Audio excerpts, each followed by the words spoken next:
Everyone, my name is Abhishek Singh and आज मेरे साथ डॉक्टर अशोक कुमार जैन जी हैं। स्टडीड फ्रॉम आईआईटी रुड़की और उनकी एक बहुत ही बड़ा एक पूरी ज़िंदगी है।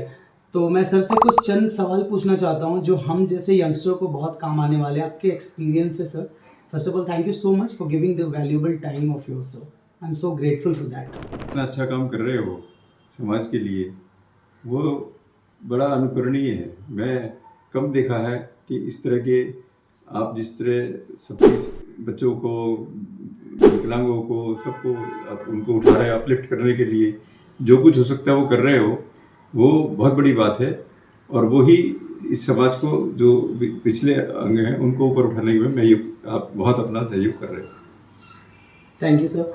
सर सबसे पहला जो मैं अपने लिए पूछ रहा हूँ और मेरे जैसे जितने भी यंगस्टर देखेंगे, राइट, तो 3 ऐसी चीज़ें बताएं जो हर एक यंगस्टर को जो 25 साल से 35 ईयर्स तक का है, उसको वो क्या क्या 3 चीज़ें ऐसी करनी चाहिए जिससे अपनी ज़िंदगी में वो ऑप्टिमल काम कर पाए अपनी ज़िंदगी को। मैं अभिषेक जी अपने ही उससे बताता हूँ, जो मेरा पर्सनल एक्सपीरियंस है, जो मैंने जिसमें गुजरा हूँ उसमें, उसके मुताबिक मुझे एक तो ये समझ में आता है कि जो आपके सीनियर्स हैं उनकी रेस्पेक्ट करो और उनके एक्सपीरियंस का फ़ायदा उठाओ। नंबर 1। नंबर 2 अगर मैं कहूँ तो ये है कि जो ऑलमाइटी गॉड है उसके प्रति पूरी श्रद्धा रखो। और जब तुम भगवान की भक्ति करोगे निष्काम भाव से, तो ज़रूर वहाँ से भी तुम्हें ताकत मिलेगी, ज़रूर मिलेगी। मेरा एक्सपीरियंस है, मुझे तो मिली। तो पहले सीनियर्स की हो गई, दूसरा ऑलमाइटी गॉड का हो गया।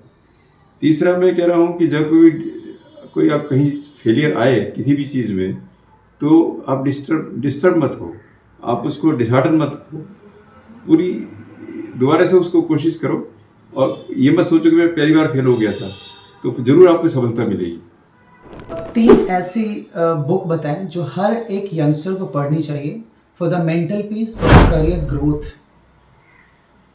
सबसे पहले तो जिसको मैं समझता हूँ और मानता भी हूँ, और सभी लोग मानते हैं मेरे ख्याल में, तो ज़्यादातर, सब तो नहीं कहना चाहिए, तो गीता का ज्ञान जो है वो उसमें सब तरह का ज्ञान उसमें मिल जाता है। सब तरह, आप कहीं फेल हो गए तो भी उसका है कि क्यों, कोई चिंता मत करो, आगे बढ़ो। मतलब सब कुछ मिल जाएगा गीता में ज्ञान। कहते हैं गीता का ज्ञान ये है, गीता का ज्ञान। नंबर 1। नंबर 2 एक जापानीज किताब है इकिगाई, उसको पढ़ो। वो उन्होंने कैसे लंबा और खुशहाल जीवन जी सकते हैं, जापानी रहस्य क्या है उसके अंदर, इतना अच्छा बताया है कि वो जब छोड़ो, दुनिया के हर बच्चे को, हर आदमी को उसको पढ़ के उसको बहुत ज़्यादा नॉलेज मिलेगी और अपने जीवन को सफल बनाने में और आपको स्वस्थ बनाने में, शरीर को, सब चीज़ में उसका जो मेरे उसमें है। और तीसरा जो मैं कह रहा हूँ कि कोई ऐसी अच्छी बुक पढ़ो जिससे हेल्थ ठीक रहे, जिसमें हेल्थ के बारे में लिखा हो। जैसे eat to beat disease, eat to beat disease बड़ी अच्छी किताब है कि आपके खाने के उससे ही सिस्टम को ठीक करने से आपका हेल्थ ठीक रहेगा, डिसीज़ आपके पास दूर तक नहीं आएगी। तो मैं 3 चीज़ बताइए आपको, गीता का ज्ञान, गीता का इकिगाई और ये ईट टू बीट डिसीज़।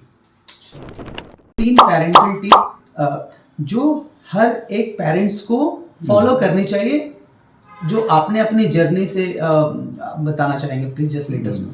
तो फादर भी हूँ, ग्रैंड फादर भी हूँ, कुछ हो गया। तो इसमें मैं यही कहूँगा कि कोई बच्चा को किसी चीज़ में अगर वो डाउन हो जाए, फेल हो जाए, तो उनको प्रोत्साहित करो। ये मत कहो कि एंड ऑफ द चीज़ है। तो लोग, बच्चे क्या करते हैं कि किसी चीज़ में फेल हुए तो निराश हो गए, ऐसे वजह छोड़ो, कुछ नहीं हो सकता। वैसे इवन अमिताभ बच्चन ने कहा अपने फादर को, आपने मुझे क्यों पैदा किया, मुझे कोई नौकरी नहीं मिल रही, कुछ नहीं मिल रही, किस लिए की? तो उनको प्रोत्साहित करो।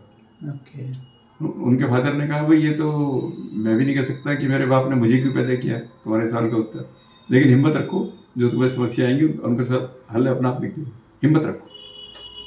एक बात।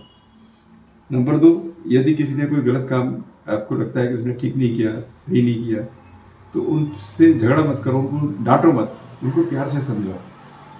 प्यार से समझाओगे तो वो उसका ठीक करने की कोशिश करेंगे। अगर आप उनको डांट डपट के सोचोगे ये क्यों कर दिया, वो हो गया, तो फिर वो आपसे भी कतराएंगे और कुछ ठीक भी नहीं कर पाएंगे।